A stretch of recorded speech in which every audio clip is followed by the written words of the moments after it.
well, let's get started. So first of all, thank you all for coming out tonight on this beautiful summer evening here for this Penacook community discussion. I'm Brent Todd. I'm your Ward 1 City Councilor here in Penacook. And with me tonight is my colleague on council, Ward 2 Councilor Michele Horne. And we also have our Senator, Reardon, and we have our Representative Traci Bricchi here. So I'm glad that Traci could be able to make it. There was another event that happened last fall that the Penacook Village Association sponsored, and Traci was out of town for that, so she couldn't make it. So it's good to have her here tonight. And if we do future events, we'll try to rotate and include some other representatives as well. So Jim Snodgrass and Connie Lane. But Connie's out of town. Connie's out of town too, Yeah. right? So we'll get to everyone eventually. Keep rotating around and at least have some opportunities for you folks to ask questions, which is really what this is about tonight. This is just going to be a format of an open forum, chance for you to ask whatever you have on your mind, talk about whatever topics you have, and hopefully we'll have the answers for you. So before we get started, just a couple of things. One is we're in the Penacook Library and Activity Center, which just opened last December. So I want to thank the City of Concord for allowing us to use this space tonight to meet here. And we're long, I think many of you know, long have fought and advocated for keeping the branch library here in Penacook. So I'm very glad to be able to have us meet here, especially tonight, and that this facility is going to continue to serve the community. So that's excellent. I also want to thank our friends at Concord TV for coming out and recording the event tonight. And I also want to recognize we have a couple of other counselors here. We have Councilor Ali Sekou, we have Councilor Stacy Brown, and we have Councilor Chris Schultz here with us tonight as well. So thank you all for coming. And representative. And we have our representative there as well. Gary Wood, and thank you for coming out as well. So appreciate that. So what I thought we could do is just have, if we want to do, you don't have to, not a requirement, but if you want to make just a quick announcement or statement or whatever, and then we'll get started with your questions. So I'll start things off. I just wanted to note that all of you can mark your calendars for Wednesday, August 13th at 5:30 p.m. for the official grand opening of the new park on Canal Street. So all the work will have been completed, all the signage up and everything done. So we're going to have a little bit of a celebration. And that's going to, and thanks to the City of Concord as well for arranging that, we're going to have pizza from Chiefs and hopefully ice cream from Sweet Dreams. And that's at 5:30. And then at 6:30, if you want to hang around, you can stay for the summer concert series, and the band Up is performing. So great chance, if you haven't already, to come out and introduce yourself to the new park. It's a great new facility and amenity for our community. That, speaking of parks, we're going to continue that process of examining our parks with Riverside Park on Tanner Street. So we've already had one community meeting about that. Hopefully sometime later this year we'll have another community meeting where we'll see the latest version of the plans for that park, where you'll also be able to incorporate your input as you did last time around. So that'll be coming up. And then I guess I would say great things going on at Merchants Way still. I think you know the different amenities that are opening there soon or coming. So lots of good news, lots of good things happening in Penacook. So I'm very happy about that. So with that, I'll turn things over to Michele. Yes. You want to say a few words? Yeah. Sure. Okay. As Brent said, I'm Michele Horne. I'm the Ward 2 Councilor. I have the unique distinction on the council of being the only councilor that splits my ward in Concord and Penacook. So I get to deal with issues, how we deal with Concord School District, Merrimack Valley School District. Whoop, whoop. Aren't you lucky? Although my heart is at Merrimack Valley because I've had 3 daughters that have gone up through the ranks there and one that's still in school there, so that's where I really like to be. I would echo Brent's thoughts on the new developments, the new park and whatnot, and I will say last Thursday I went to the Canal Riverfront Park to watch Lucas Gallo and the Guys, which was a great live concert. It was such a beautiful night. I would encourage everyone to go out when you can. Go grab a pizza from Chiefs, go to Sweets and grab an ice cream and go over. It was a really, really good show, and it was just fun to see everyone to be able to gather in such a beautiful spot there. So I would echo that. Traci? I think we're going to go to Senator Reardon, if you want to remark. I would love to, thanks. Thank you. But I don't need any rules about who goes first or anything like That's all right. that, No, for sure. My name's Tara Reardon. I am the state senator for you, all of Concord, Bow and Hopkinton. This is my first term in the state senate, And I want to say thank you to all of you who voted for me, because I absolutely love it. I love the dialogue, I love the debate, I love the issues. I really am not fond of losing, and we have lost incredibly this year. As Brent had said before, this is really about questions, and I am eager to hear what you've got to say about what's going on in the state of New Hampshire. And I'll just ask, how many people are mostly lifelong members, residents of the state of New Hampshire? How many have lived here more than, say, 15, 20 years? Yeah, okay. I'm asking that for a specific reason, and Ron knows what the reason is, because he stopped on the street beside me when I was weeding, and I went into a rant about Free Staters. So that's the reason. You won't stop again, will you? Oh, I think he will, because that's right up his alley, to tell you the truth. I am delighted to be here, and I really look forward to the conversation with you all. Thank you. Thank you. So my name is Traci Bricchi, and I am your representative from Penacook. When I got my name tag from the legislature, somebody who saw it said, well, shouldn't that say Concord? And I said, I'm pretty sure the people who voted for me in Penacook want it to say Penacook. So it says Penacook, and I've lived here for, 40 years now, and I taught at Merrimack Valley. I represent you also on the Merrimack Valley School Board. And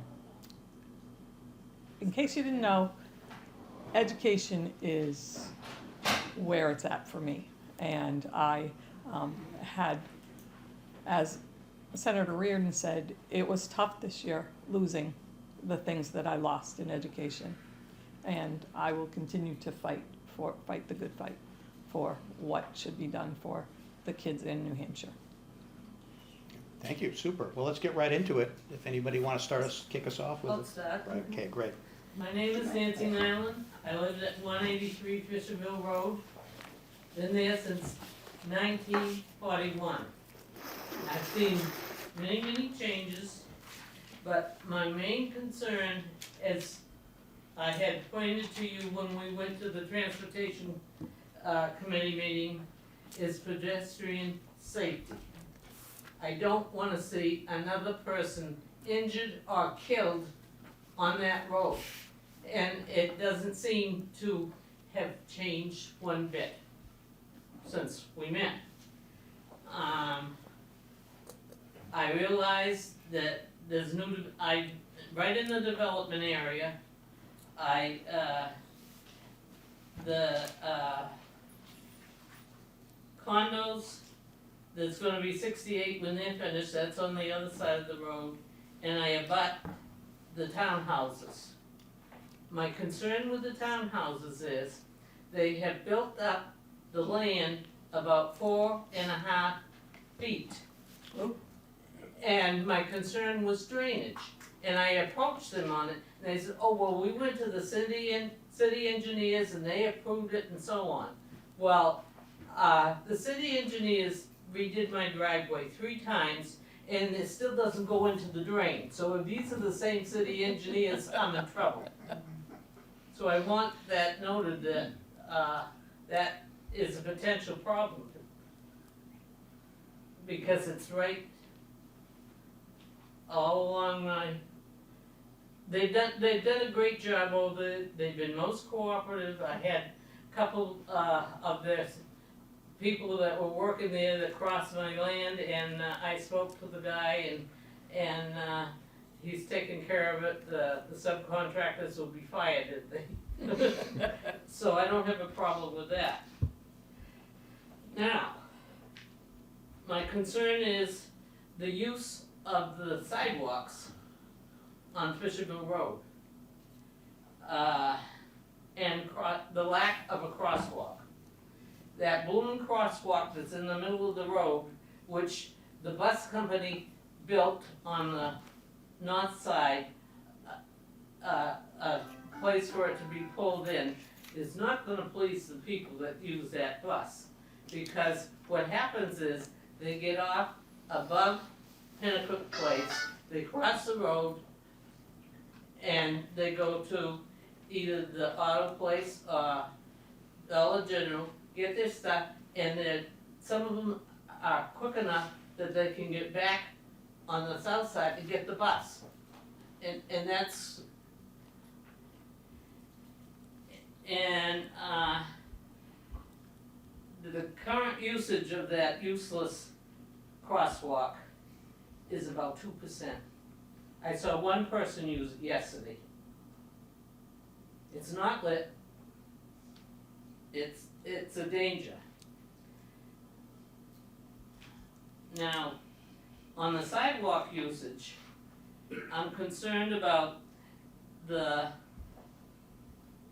use of battery-operated sports vehicles on the sidewalk. We do have a bicycle lane, but that's used about maybe 30% of the time. These electric bikes and so on don't belong on the sidewalks.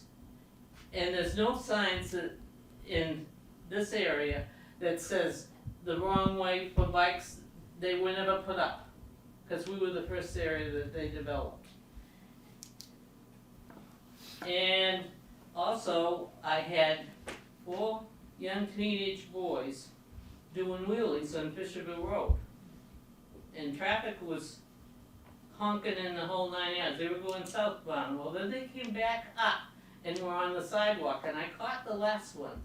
I said, "Sonny, do you realize?" He said, "Wait a minute, I gotta take the tunes out of my ears."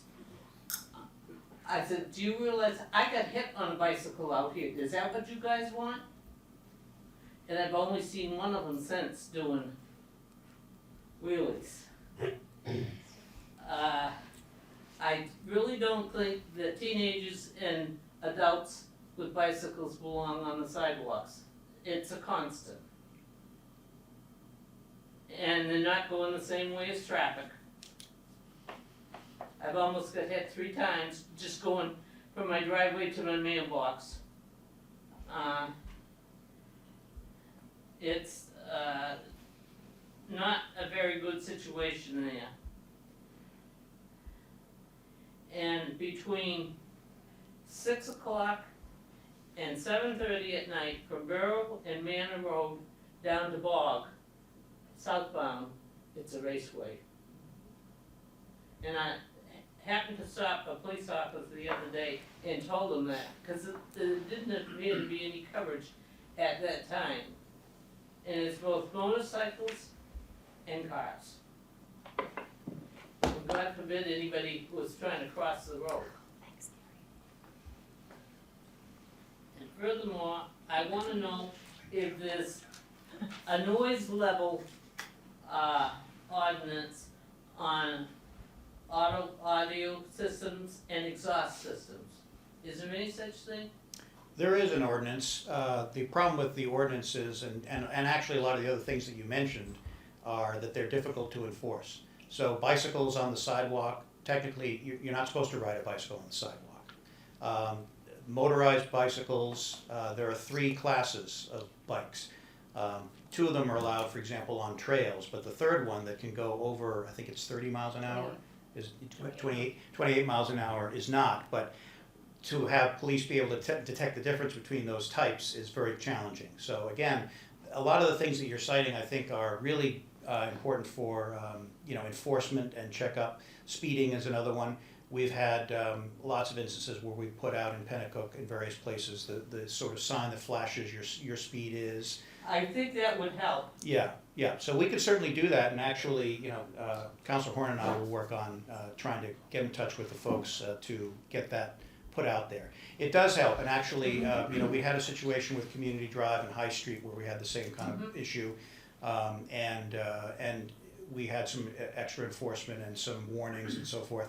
Usually what we find is the majority of drivers do the right thing. The majority of people riding bikes aren't doing wheelies. But there are those instances that where we do need to have some help with enforcement. And actually, I gotta compliment you, you've done a great job yourself helping out the situation. So I think we just get her a vest. maybe Get her out that's on the right. sidewalk. Exactly. Yeah. I had a man that was blind, or partially blind with a cane, that used to come down on the bus.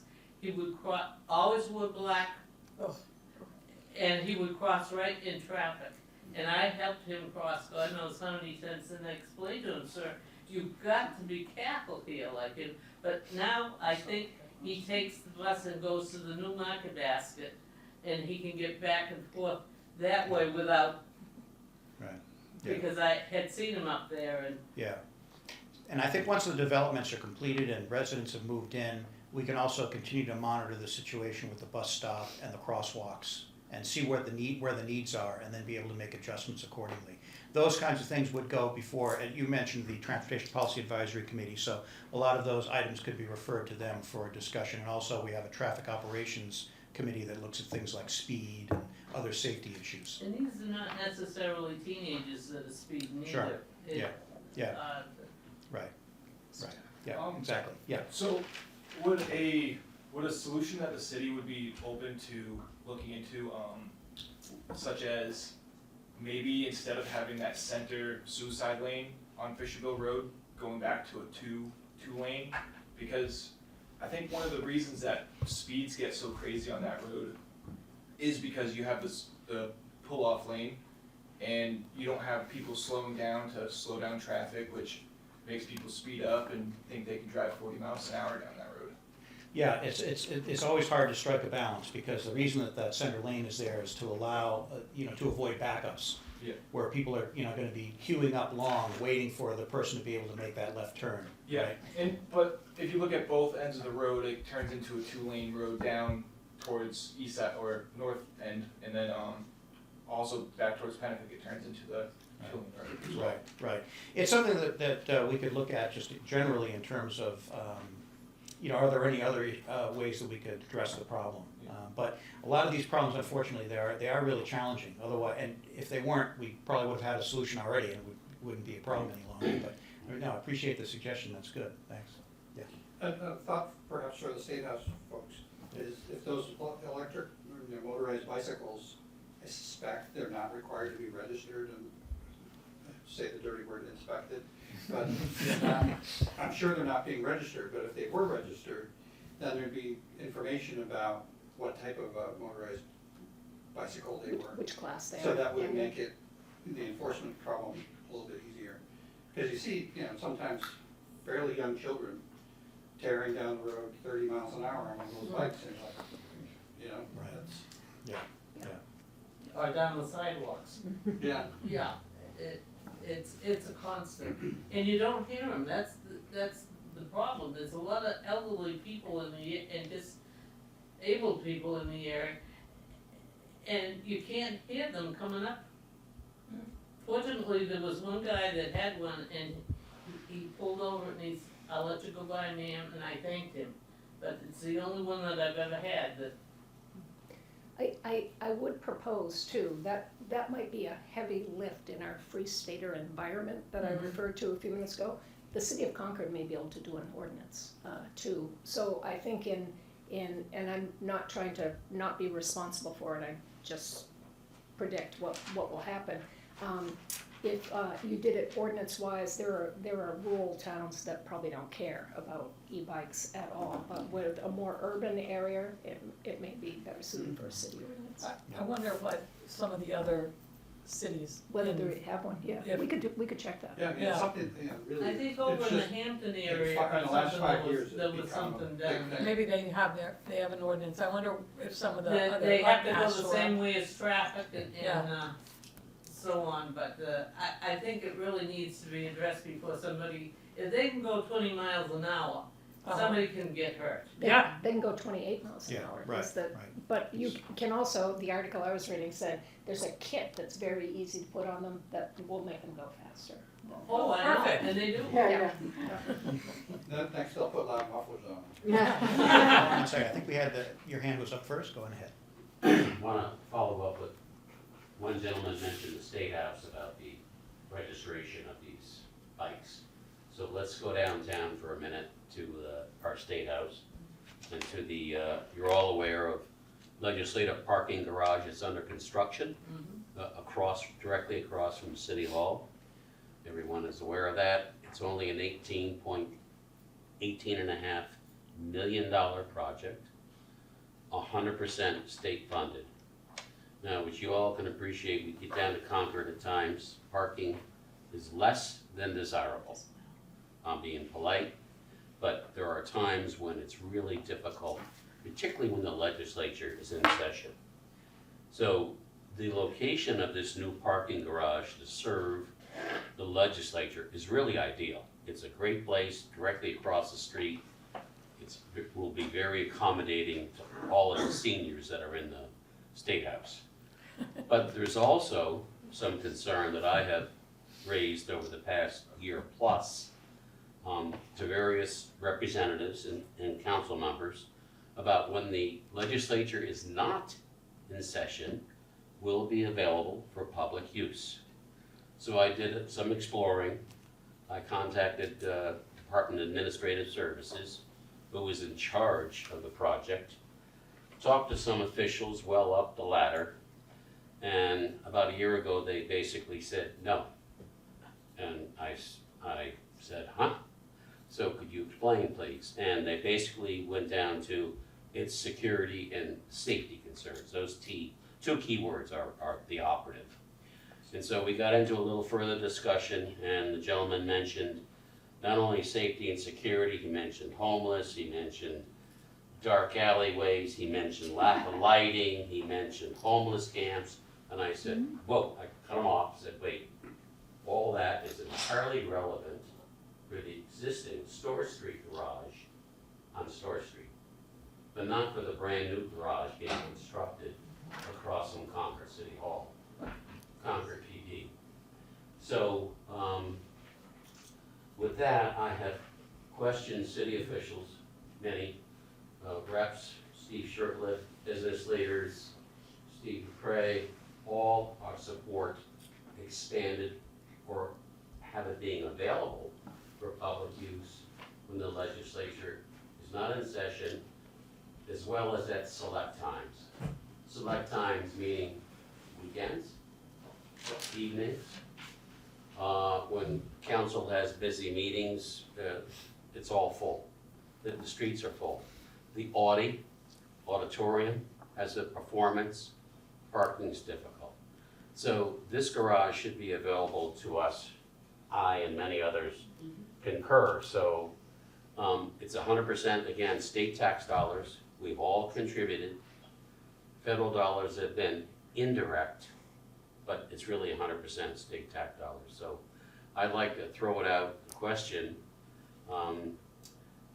I heard that there was a legislative facilities committee that I've worked on with Gary Woods here present. I have not worked on that committee, but we're aware of it.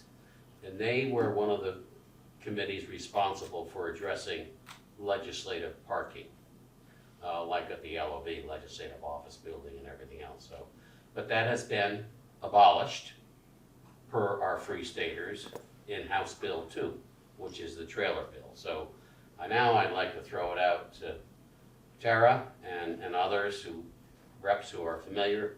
How can we proceed further, gain more momentum? I want this really to be in the eye of the public. I want to gain more support for this so that in time, because this new garage is going to have all the bells and whistles. It's going to have lead lights, motion sensors, TV cameras, and the plan right now is, again, not to have it be accessible to the public. It will be gated entry. Think of a gated condo area where you have to go throw a car to get a gate up. That's the plans for it now, unless it's changed over time. So I throw it out for questions, so hopefully we can all come to consensus and build some momentum. So I'll start. It's come a little further than a couple of points I just want to make. Okay. It's come a little further. The answer at first was no, nobody else gets access to that garage. We've made some baby steps as times have gone on, and Concord Police will get access. They should, yep. So they can park not on the street, but they can have a secure place for their car. It is an extremely secure facility, as you were just describing, and it actually will have a manned booth. There'll be an employee that sits in a booth where people come and go. So part of the discussion that you're referring to is what happens when somebody's car is there. It's not gonna be 24/7 when that person goes off duty. When it's a legislative's car, they look at the license plate, they get a hold of that person, Sure. and they figured it out. They can't do that with the general public. But the committee that you're referring to that had oversight over that was one to plan that facility. There is a standing committee, there's actually 3 versions of it, because it's the legislature, and that's how we do it. A Senate Facilities Committee, a House Facilities Committee, and then a joint committee. Representative Woods and I have had conversations about that we are both gonna request that we be the representative on that The committee. House and the Senate. On the House and the Senate, and then the joint. So we'll have a voice about what happens, because it goes way beyond the garage, the things that happen to Concord because of the State House being there. There's lots of different pieces for that, and I'll follow up with one. So we are going to make an effort, if we don't get placed on the committee, so that we can have a vote and a say in the discussion, there's nothing that prevents us from going to all of those meetings. I've substituted on that committee before, and I've attended those meetings before, so if you're interested in, you don't get to testify or weigh in, but if you're interested in being there for those committee meetings, I'll let you know when they are. So I could just listen but not offer comment. Right, correct, That would kill me. correct. You can talk to us afterwards, you can talk to Gary and I afterwards, if that would be helpful. The chairman does have the prerogative of asking for people in the audience if they have comment. That doesn't happen too often, but. It'll happen once.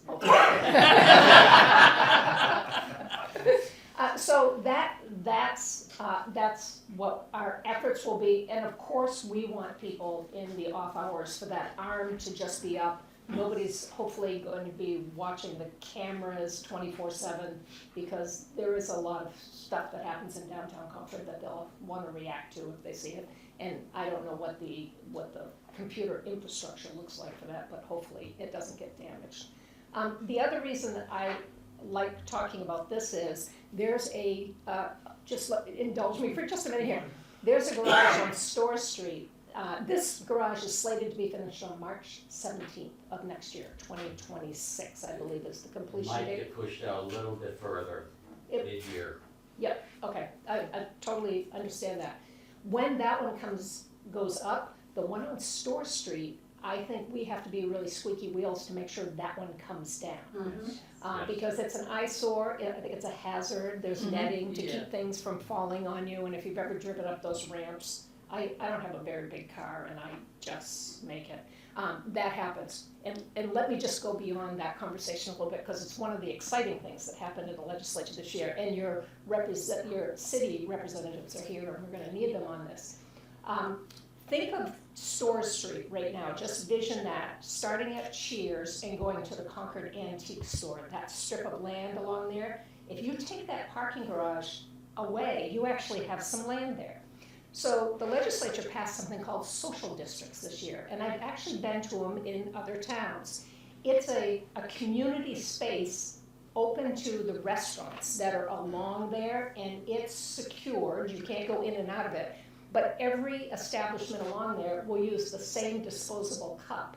So you can get your drink from Cheers and be out in this green space that's along there at picnic tables, get your food from wherever you want, and sit out there. I think the location of that is ideal to bring people off the highway, say nothing about what it does for Concord, but that's an enabling ordinance that the legislature passed.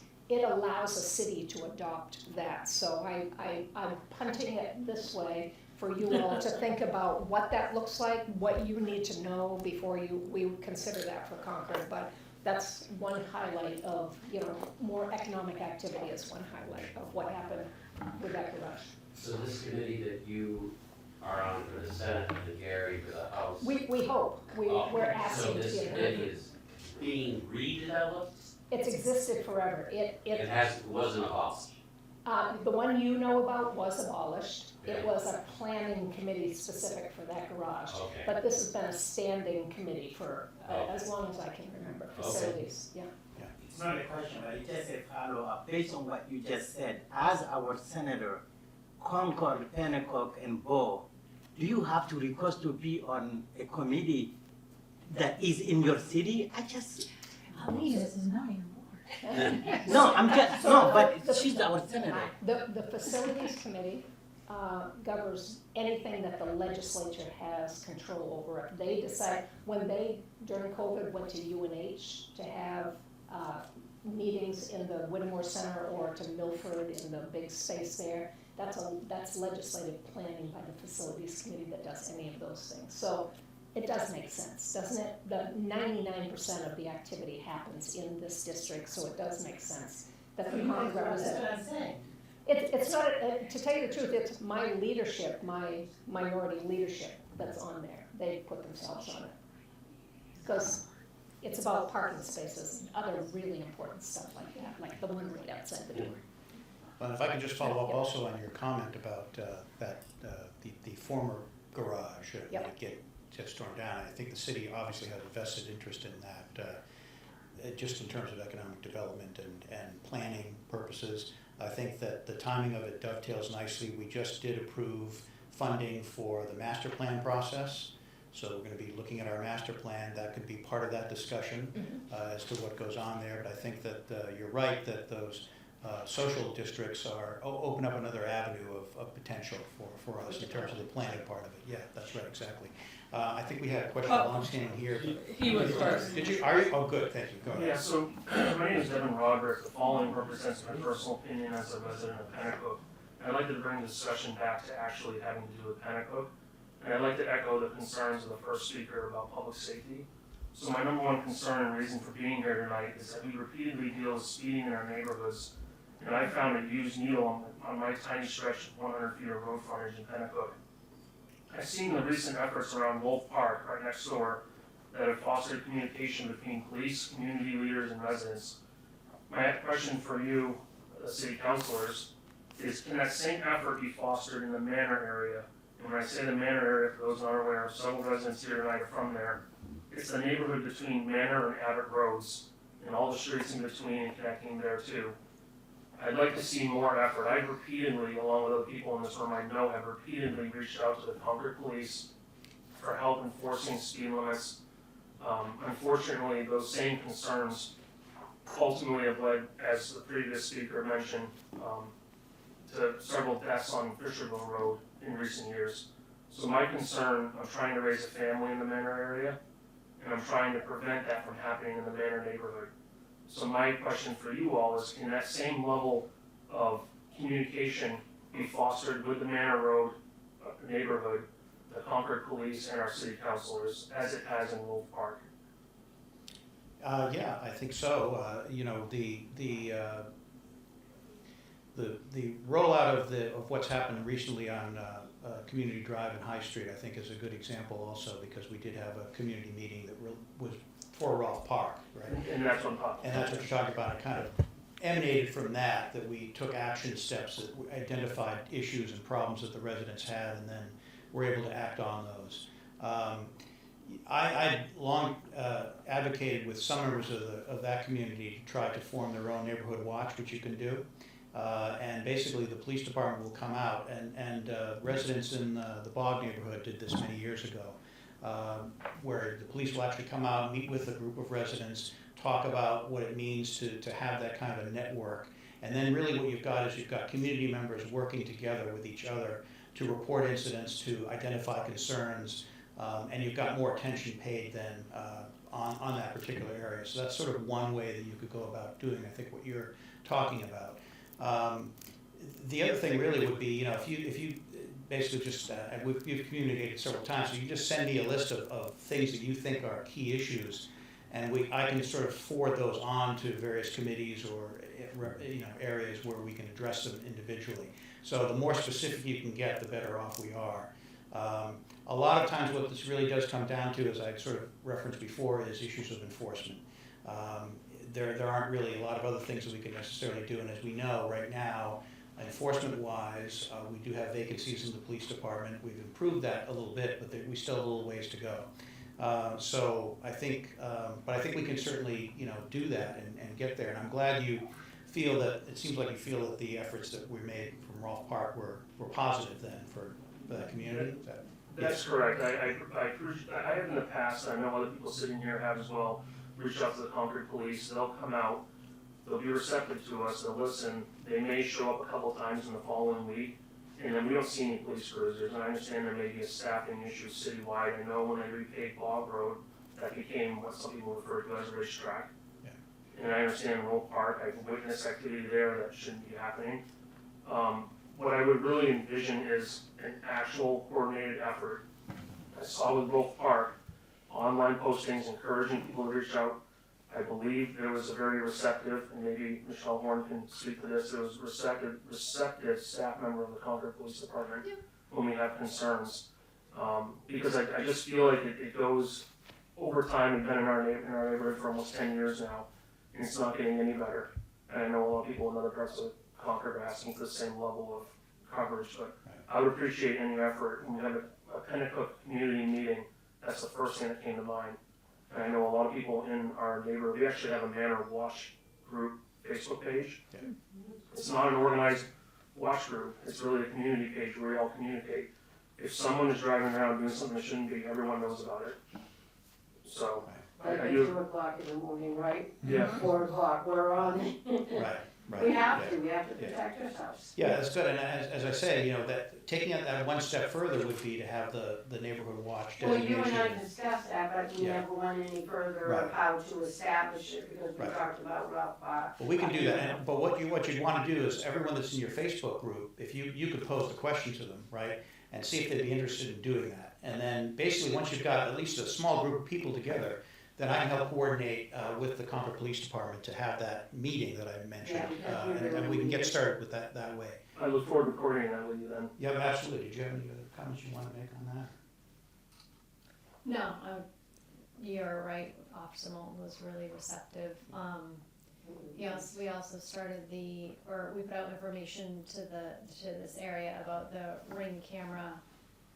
If you wanna sign up your Ring camera through Concord PD, that way if you see a specific car racing by a certain amount of times, they can access that video. So there's ways, and that will be part of sort of having the community watch group, is doing things like that. I called last night and I talked to dispatch and I asked who I could speak to, because last night there were 7 cars on Abbott Road, good 60 plus miles an hour.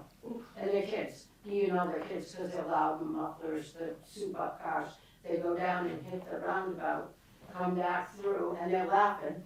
And they're hitting the ditches and everything else, and they just kept doing it. And I finally said, Abbott Road, Manor Road, all the roads. The neighborhood walks, just like anybody else's. Kids are out playing, and somebody's gonna get killed. It really is. Yeah. Do they ever do like temporary speed bumps, like you see in some businesses when they're doing stuff? Like, so it would be kind of a surprise, okay, maybe I better slow down. Seriously, like they're gonna have to kill somebody's kid. Yeah, they really are. It's bad. Yeah, there are certain measures that, especially with our winter climate, that we don't implement and that aren't recommended. But I think certainly we can, I'll wait to hear from you and then let me know. It won't take very long. Yeah, I figured that much, so that's fine, and we'll move that forward and see if that helps. I think that, also the police department can offer a lot of advice and opinion. As Councilor Horne just mentioned, there's the Ring cameras, there's other things that can be done, I think, that can help. And some of those things, as you were saying, we've done already in terms of those Rolfe Park. Well, they say that, Sessions. when I talked to them last night, they said they're gonna rotate the speed sign on the man. They put a note in to do that. Yeah, good, all right, that's good. The That's one that we that's- want on Fisherville? The one that we were talking about having on The same Fisherville? kind of thing. The yeah. same kind of You're thing. going to staff. You're Going going to back staff. to Fisherville, excuse me, I know, you wanna go, look, I just wanna say one thing, I apologize. Follow up for her. Yeah. With the pedestrians crossing and everything. Yeah. I think it's about time we think about putting the lights up here like they do on Loudon Road. Where they hit the light and it goes red and you stop, because they don't stop, Yeah. especially at 30 Pines. Yeah. We don't even let my grandson, and he's 14, go to the store. I sit there, I have to yell at people. I put, you know, I mean. Jackie, you yell at people? Oh, you know darn well, Tracy, you know me for years, but I mean, it's ridiculous. I do too. Yeah. Yeah. It's like, Yeah. We Yeah, can Jackie talk. needs There to are know. certain requirements that you need to meet in order to actually have well, I think light we're installed. up there because you got all those condos going in and. There might be, and that's where I was sort of suggesting that we can sort of revisit a lot of the issues that you brought up after we get residents in there and then just Well, see look how what many the needs are, accidents so, People yeah, have got hit yeah. down there. yeah, right, good. So, Yes, I'm sorry, you've it's been very patient, thank you. Yeah, so I got a few, couple questions that kind of maybe address some, folks' questions and concerns. One question is I, would like an update on the rail trail updates, cause I kinda saw something in the paper about the city voting on that. And then, this is a question for the state reps, and that's the I-93 expansion through Concord and the Loudon Road Bridge update / conversion that's kind of mixed into that. And then, another question I, have been having is, if down at all the parks and at the new Canal Street Park, we just invested a lot of money into, a new park, but there doesn't seem to be any trash cans down there, and that's The It's trash kind of cans silly. were just discussed at the Parks and Rec committee meeting on Thursday, Okay. which I was out of town and missed it, so I'll follow up with you on Okay, great. whatever or I'll put that out on social media so everybody knows what, they removed a lot of the trash cans because people were overflowing them. And even the trash cans, it's, the whole city generally is a carry in, carry out, and it's sort of a nice amenity to add the trash can, but people kept overflowing them. And there's also a couple of city trash cans, like right out front of Sam's, the convenience store down there, where that's always overflowing, that's a city trash can. And so another question I was having is, would it be possible for the city to look into hiring a seasonal position where they have someone go around to all these parks, picking up the trash and making sure that there's no trash?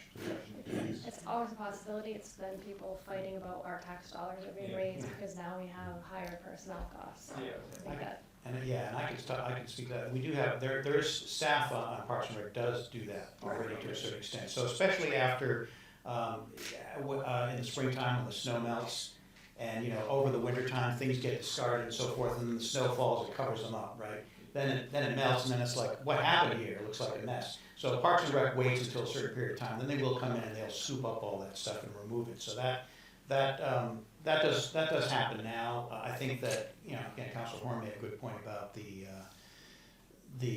overflowing issue, and I've recognized that in front of the market, the beverage mart, many times. In fact, I've helped call that in as well. It's supposed to be part of the pickup service. It's supposed to be included, but sometimes if it's a different route or a different driver, they skip it, they forget.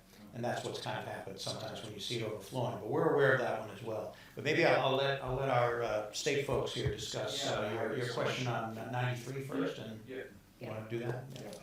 Yeah. I think those meetings have been going on for about 20 years. Seriously, about the widening of I-93.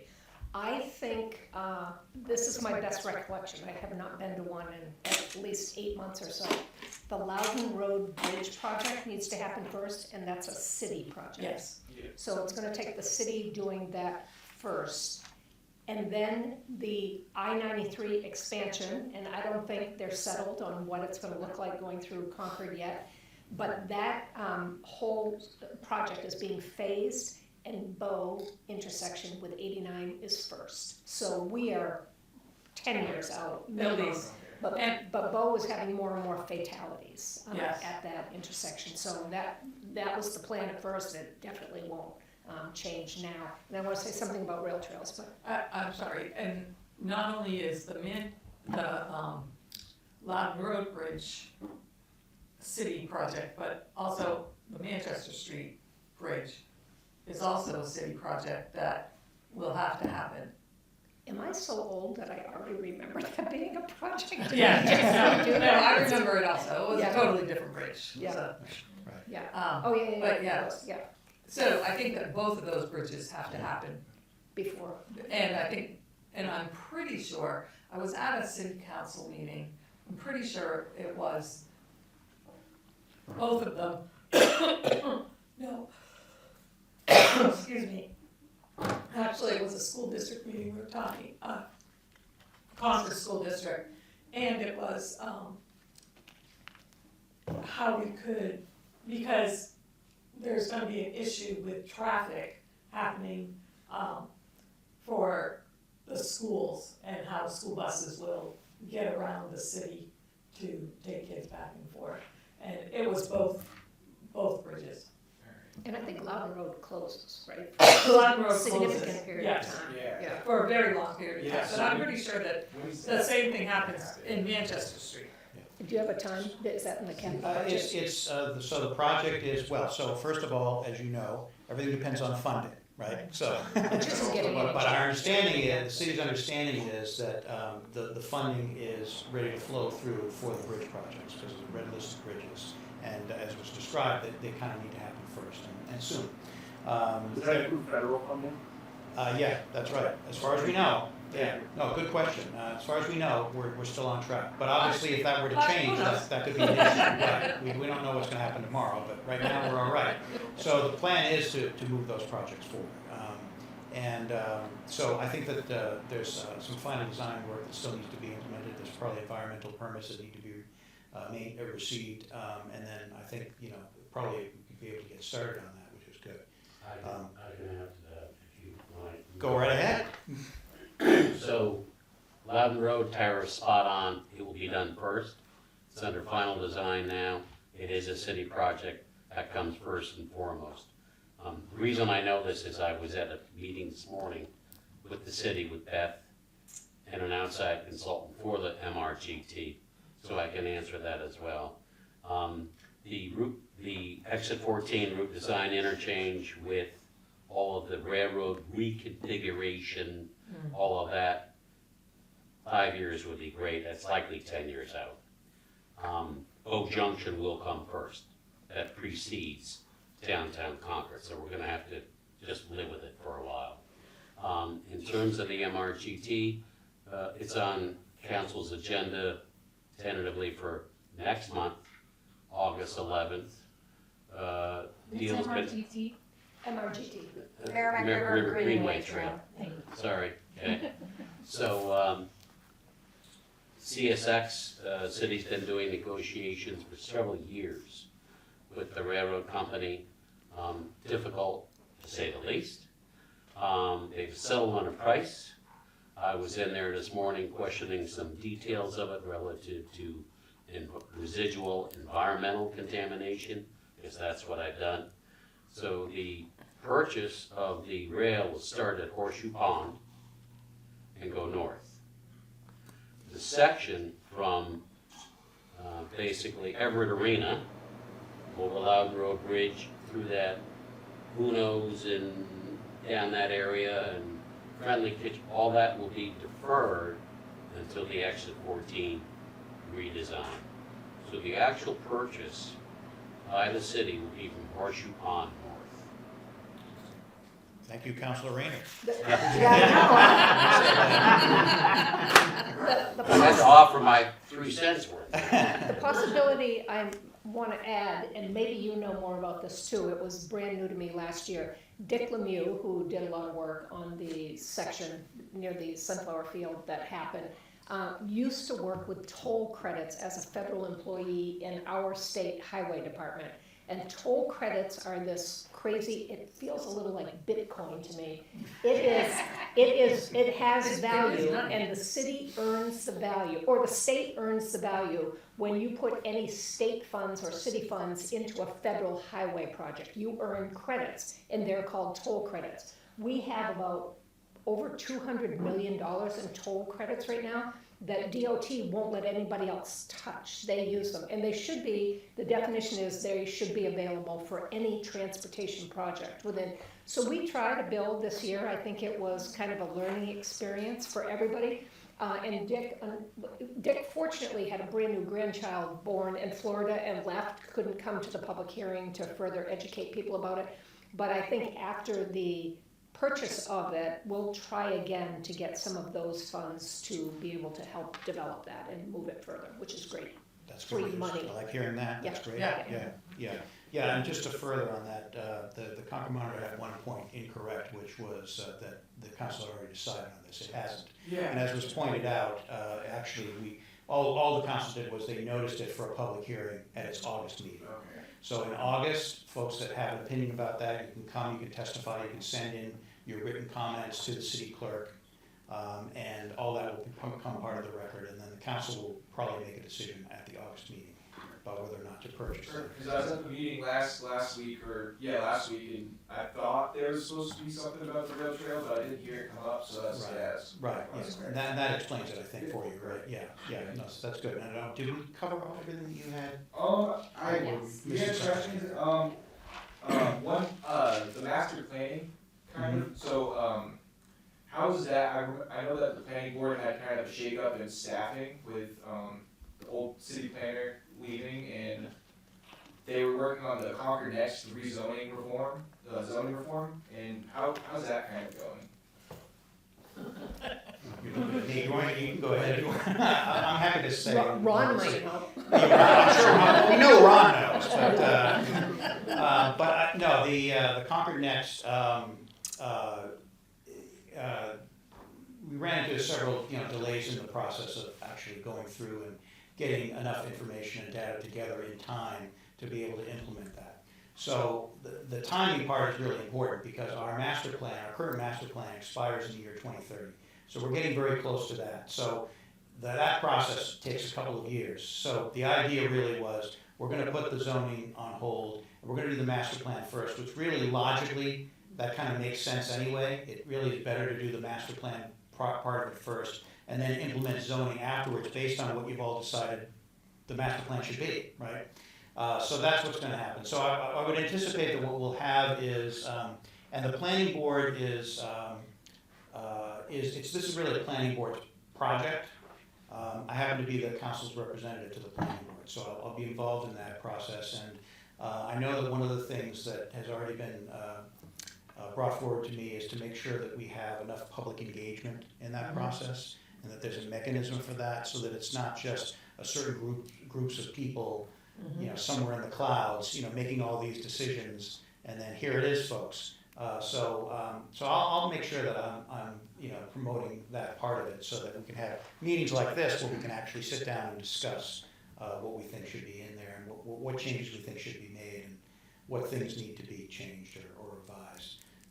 So I think the first thing will be, after the planning board set some parameters and make some decisions about what an RFP should look like, and then we'll have that proposal go out to find a consultant to be able to assist the city in the process. And then that consultant will be aware of exactly what the expectations are.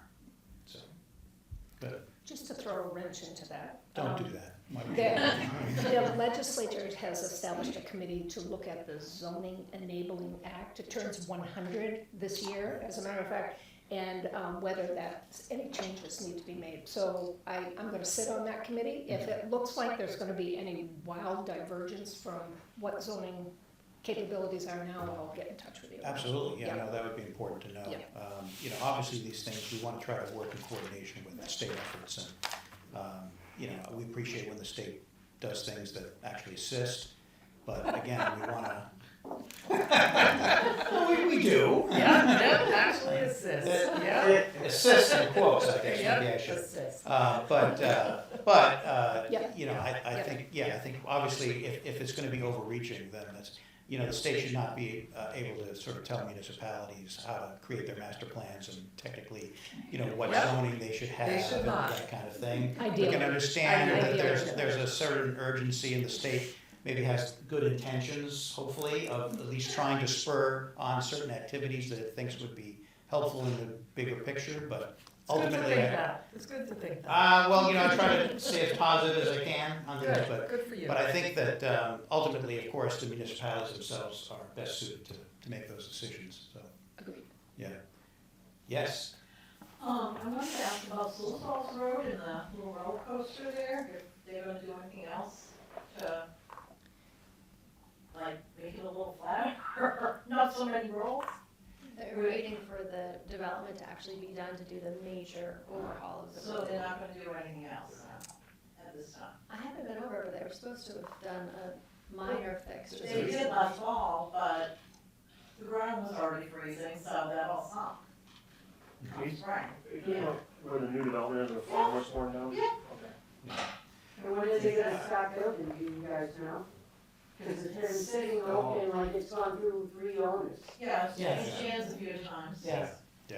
And the other thing I wanted to say is, the city workers that do the cemetery and all those places, I walk my dog at the cemetery, they do a great job keeping it clean, but people, and the trash, but people come and clean their cars up and put all the trash in there. So that could be another reason why some. So trash. Yeah, Yeah, Yes. yeah, didn't we just hear about that a moment ago with regard to the parks? Yeah, Yes. that is unfortunately the problem, and and they do, they keep it so nice there. yeah, I agree with you.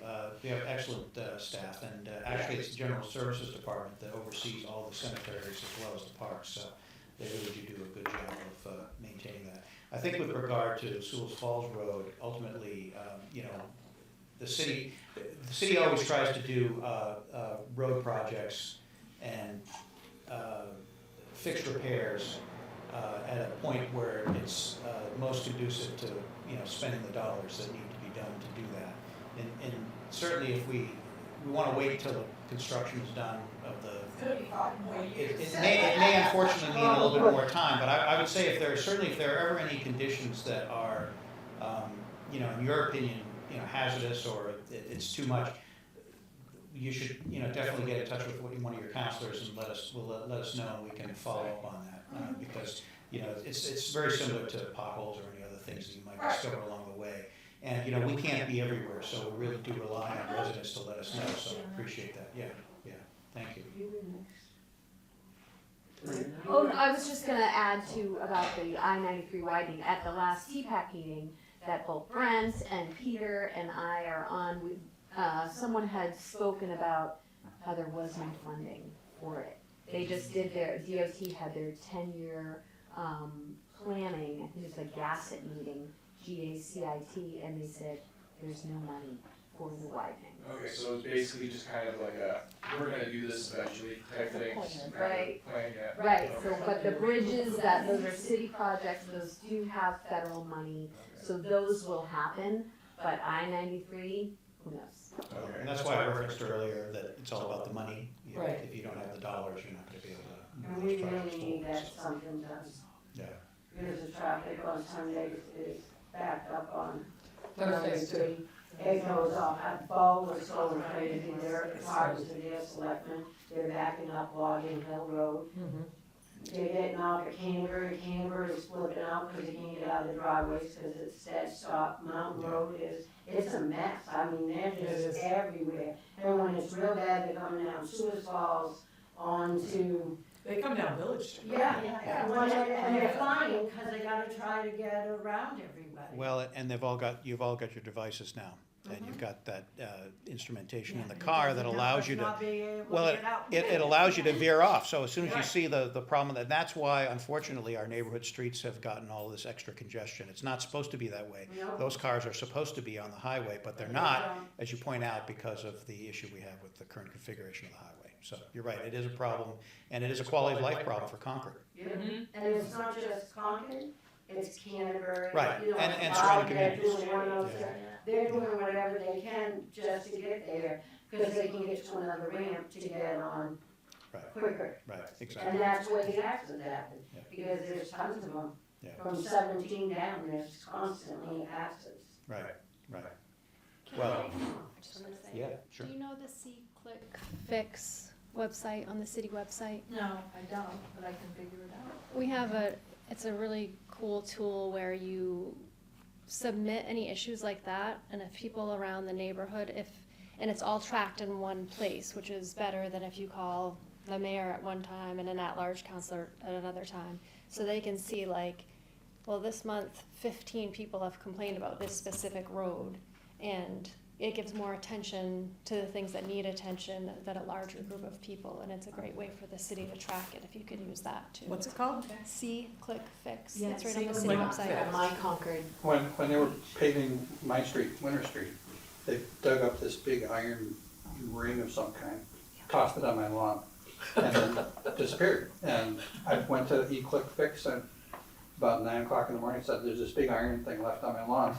There was somebody out there by like 11:30 taking it away. Wow. They're Yeah. really serious about looking Yeah. at that, and you'll see it's like a 99% answer rate, and they fix things for Right, it get, you know, it gets registered and it gets a number, so it's like a ticket, Right, so you can check basically. back on it. They will follow up on it, that's Okay, right, yeah. thank you. Yeah. And it creates But again, a- you know, you also have the option to do those other smaller pieces or whatever as well, and we can forward it for you, so, yeah, Okay, yeah, thank you. right, good. Any other, yes? We'll keep the focus on local. I'd like to offer a comment at the end perhaps. A 30,000-foot view for the garage. It just as an ad, but keep the focus local. I don't want to interrupt that. No, I mean, this, really, this is an open forum, so we're here to talk about, you know, all the issues, so you want to just go ahead and, Fine. yeah, Given some, excuse me, some fun, I'll come up here so you don't have to turn your neck. I'm attuned to that because from sports injuries, my neck doesn't work, so. When I first was approached about this particular project, I was thinking, oh, it's a no-brainer. You got an empty garage, what's to talk about? And in the sense of, as a legislator, we're not using it. Let's be a good neighbor. I mean, we've been for years disrupting all the parking all around the State House and adjacent areas so we could function. Let's be a good neighbor. Let's get something back. Let them use the garage when we're not.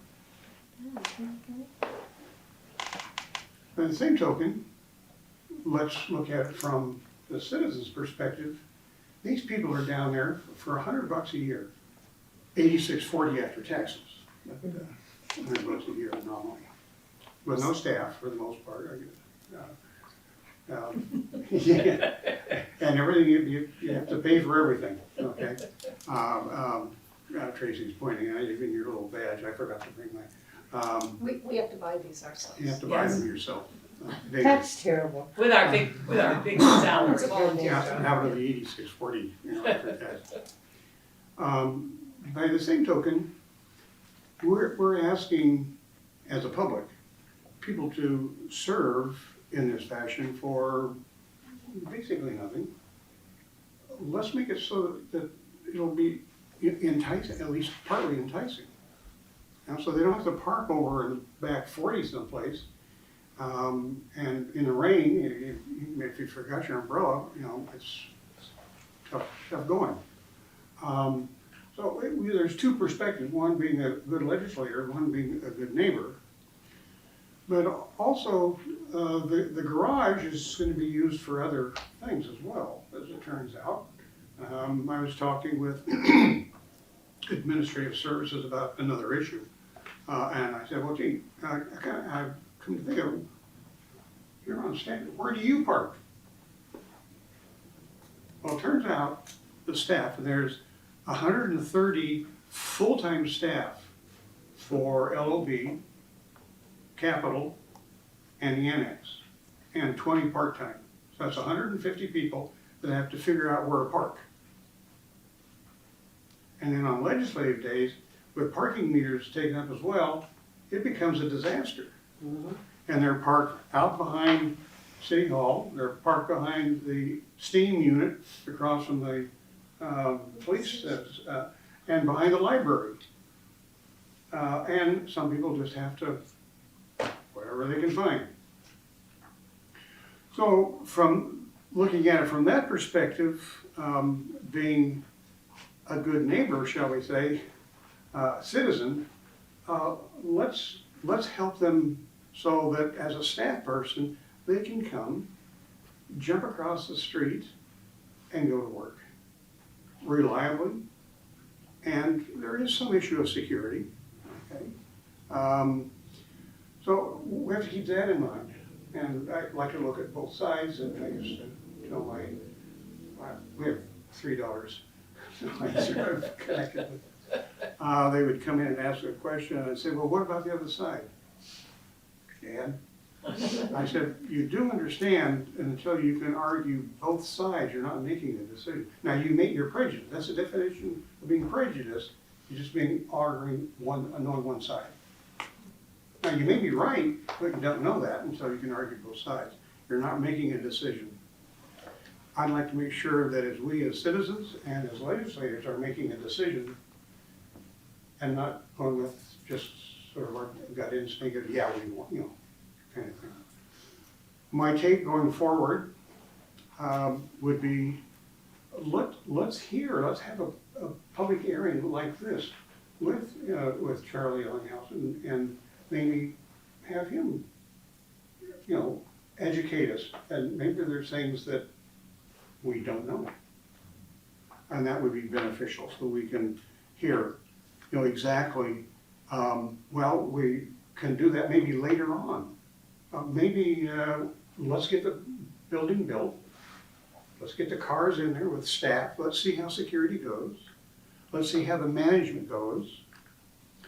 And then to have the public there, how are you going to make this? One of the selling points is maybe that's a good revenue stream for the city. Parking, charge. There's a revenue stream right there. With the state taking a little kickback, of course. Of course, I expect that. But maybe having an open forum like this would be helpful. So I would look forward in those directions. Just a few thoughts, and if you have questions, I probably don't have any answers, but happy to entertain the questions. Later, exactly. So, all right. Thank you. Yeah, no, that's good. That's good. Yeah. Yes. A lot of these discussions kind of seem to be revolving around cars and parking, but so what about public transit in this city? Because that would solve a lot of the traffic issues, a lot of the parking issues, and yeah. How's that going? Well, the city, since 1989, I think the city has not been in the bus business, as it were. So we rely on the community action program, and that's where the CAT bus service emanates from. And there has been until recently a subcommittee that existed. There was a public transit subcommittee, but the Transportation Policy Advisory Committee still hears issues that relate to those transit issues or transit concerns. And there's been lots of discussion and thought about expanding the time of the bus service, expanding on weekends and that kind of thing. All of it really, again, comes down to dollars and funding that's available. So the city already supports the CAT bus service to quite a large degree, I think. There was concerns many years ago about it that at the time, I think even some city councilors, this was many, many years ago, would look and say, well, I only see one person on the bus. Why are we supporting the bus service if there's only one rider? But there's been a lot of coordination over the past, I'd say, 15 years or so with the city and with the community, just to try to get a coordinated effort and a better understanding of what the needs are. And I think that's resulted in a lot of greater support from the city council for funding. So we, for example, there was really no contentious issue the last time CAT came to us and said, we need new buses, and would you help support us with the funding for the buses? So that went through, I think, pretty easily. So I think that the city and the city council recognizes the need for it. It's just a question of the coordination of it and being able to come up with a funding mechanism to allow for an expansion of service. A lot of the dollars that CAT receives are federal dollars, and those come with strings attached. So, for example, if you're going to put a new route somewhere, the federal requirement is that everywhere within, I think it's a 1 mile radius of that route, you have to also supply other specialized services. So those folks that can't access the bus, they have to be part of the system where they can basically call up and say, hey, I need a ride to the doctor's office, and you have to serve that. So there's that expansion of service also has a cost to it, so everything kind of multiplies from there, as you can imagine, right? But I think it's a discussion we should keep having, because I do hear more and more folks leaning in that direction. The city's population is increasing a little bit, so there's a little bit more justification for that. And I think it's just gonna take you and other folks continuing to kind of ask those questions and, put forth the suggestions, and then we can continue to take up those issues. And I think you'd see a lot more people riding the bus, utilizing the bus service if there was expanded service that went from past 6 p.m. maybe to like 11 or 12 at night, where restaurant workers, young people could take the bus out to the bar or to the downtown and be able to get home and to and from work like that. Right, Yeah. right, yeah, exactly. And like what you're talking about is really Concord sort of taking a step from like a smaller mid-sized city to something a little bit more than that. Well, it used to run from 6 in the morning until the last bus out of Concord was 11 at night. Yeah, and so it's again, it's something I think we can keep looking at. We may not be able to expand it to that degree, but certainly I think there might be a starting point where we could try to see what the needs are. I personally think our bus service is vastly inadequate, and it's something that I really want to work on, is having more stops, more time, weekends, nights. I am passionate about that. I think it's, for a city of our size, that, like you said, a lot of traffic congestion and problems, pedestrian issues can be solved if we have better public transit. I noticed that there's a route that goes to Laconia. Why do we have that? So I did that. Maybe that's a good idea. but it's When I was kind of a county commissioner before I was a state senator, we had some ARPA funds and we asked CAP what they would do transportation-wise, if that route was feasible. There was a ton of employment at the county, at the nursing home and at the jail that people couldn't, we had the openings, but people didn't have transportation to and from. So they created that line and we gave them a couple of years worth of money for a driver. It took them 6 months to find a bus driver, but they finally started it. And it's beyond their wildest dreams, the use of that goes up and back. So it serves employment, but people are actually going for appointments and to Laconia and things like that. I mean, one of the things that I discovered a long time ago was that it's easier to get public transportation to Boston Logan than it is to Manchester Airport. Absolutely. And that struck me as, why, that makes no sense at all. And in the meantime, they're reducing the parking at the airport, and I know that's not our issue, but now the only parking at the airport is in the garage building.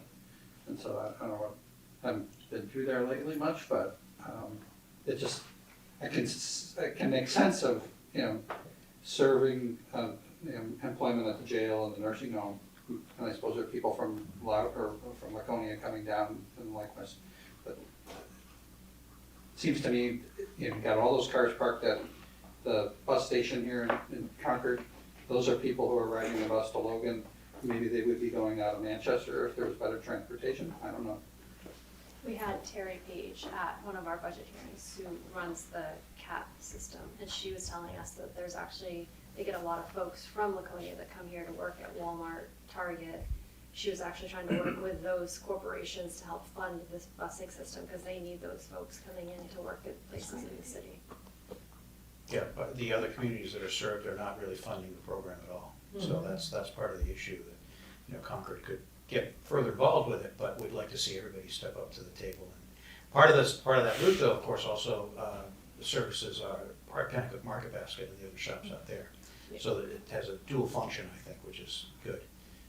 And the bus service, I think, has really taken off a lot, where since around COVID, they offered free fare. So that really helped, I think, quite a bit. And we're able to find a way financially to make that continue right to this point. So I think that's definitely a plus for folks. You don't have to worry about, spending any dollars to get on the bus, so it's a free ride. So. But again, yeah, the financial part of it, it'd be great to see it expand, but it'll just take some work and trying to figure out how we're gonna make that work. Okay. When my mother was in the nursing home on South Main Street, if I let them know Cat, that is, a few days ahead of time, they would see if they had space for me and her to ride to a medical appointment. They would pick her up at the nursing home. Yeah. And when, when she had to be in a once she had to be in a wheelchair. And they cover Concord doing that. It used to be Monday, Wednesday, Friday, and then they did outside towns on Tuesday and Wednesday. They even took us to St. John's once to church at noontime, because it was during the week, right after Christmas, and that made her day, and she died 2 months later, so. It's, people don't, I think a lot of people don't know that you can call, you just gotta call when you make the appointment, so, in case, Yes, right, no, it is an excellent service, and I think they do a great job, handling it. And of course, from a community action program's point of view, it services a lot of their clients as well, so a lot of benefits there. And for Concord Coach, I think, I don't know, I'm not familiar with the busing system down in Manchester, if people would travel down there, but Concord Coach up here is trying to expand and figure out their parking issues and find auxiliary parking areas and stuff. And I think where they just expanded to the New York City route, they're making it even bigger, so I think it's just more of an issue. I think we like having them here and keeping all those folks here, and if they're coming from different areas around, it's nice to bring them into Concord if we can figure out that parking for Concord Coach. It's good. They do have 100 spaces behind U-Haul on city land that they've talked to the city about. U-Haul actually owns a 15-foot wide strip bordering everything all down to Brady Sullivan's property, so you gotta deal with them. They are holding these 100 spaces hostage until they cut a deal where you get to drive over their 15-foot strip that's behind all of that land there. That's Bridge. crazy. Yeah. We need a bridge. We need a bridge, right? Did you have It's a separate topic, if that's all right, if anyone else sure. wants to speak on that, we're good. This is an all-encompassing topic for Penacook community, and I hear this a lot from my neighbors. It's the property tax burden in Penacook. And with that being said, that covers several different topics I'd like to mention, and I'd like to hear feedback from our city councilors on. First of all, I do want to thank Michele, Horne, our Ward 2 councilor, for pushing back against certain expenditures during the recent budget meetings. Ultimately, my understanding is that the city council as a whole spent 6 hours or more in one meeting debating and acknowledging the tax burden they are placing on everyone, yet ultimately, according to the Concord Monitor, did little to reduce the proposed increased budget. That budget did not include the now $41.3 million police station. I mentioned community safety earlier as my top concern, but I'm struggling with trying to understand how spending $41.3 million on a new police station building is actually going to make my community safer. On top of that, very recently it was published in the Concord Monitor that the city manager got a raise, bringing his total salary to $250,000 a year. According to Transparent NH, the governor of the state of New Hampshire as a whole made $163,510 in 2024. Per the US Census, the average household income, not per person, in 2023 for the city of Concord was $83,701. And at this point, that's outdated information, but at least it gives you an idea of where our household income levels are across the board. My question for our city councilors is, how are you taking concrete steps to spend less and provide relief to Penacook residents? I would also like to mention, in that broad topic of property tax burden, on top of the $41.3 million, we also have coming down the pipeline, I believe it's $27 million for the Memorial Field renovation that is used, the actual athletic fields are used almost exclusively by Concord School District. As a Merrimack Valley School District resident, I'm already paying for Merrimack Valley School District fields and facilities. I have a hard time understanding why I also have to pay to help contribute to $27 million for the new fields over Memorial Field. This comes at a time, speaking of Concord Monitor articles, when it was published that the Concord School District currently has $100,000 in unpaid school lunch debt that they are struggling to figure out how to take care of. I'm struggling as a Penacook resident, understanding why they won't simply take $100,000 from their $27 million field and pay off the school lunch debt for those students and families who have a hard time paying for it. Overall, the burden is pretty high in Penacook, and again, I'd like to know what steps you're doing to help lessen that burden. Thank you. I'll speak to Memorial Field a little bit. We haven't actually had a presentation on that. But the thought process is going into it that Concord School District will pay, we'll just say half. I haven't been at any of the joint meetings to know what they've actually discussed. And then the city would pay half, we'll say. And I, like you, don't think that that's fair for the Penacook residents. Thank you. And I've asked a few questions regarding the time, because it is a city field, so, you know, we as Concord citizens can go there and use it, so it's just like any other park, we should have to pay for some of it. But I have asked some questions around how the time that Concord School District is actually utilizing these fields, because I think that's important. If Concord School District is on these fields 75% of the time, and then the city has the ability to rent it out or for the full community to use it only 25% of the time, I don't think it's fair that the full city pay the, you know, that amount. So it'll be on me, and I'm sure, I won't speak for Brent, but we'll have to ask a lot of questions to figure out the time, the usage. And I know Concord School District also, I don't know what our plan will be with them. Will they have to rent the fields? We would have to, as Merrimack Valley or other school districts, have to rent city fields because the city does own this whole field. So I have to figure out a lot more on that, but I don't think that it's fair that Penacook or Merrimack Valley School District will be paying half for a field if we're not able to use it half the time. I appreciate that. I just want to respond to that real quick if you don't mind. Yeah.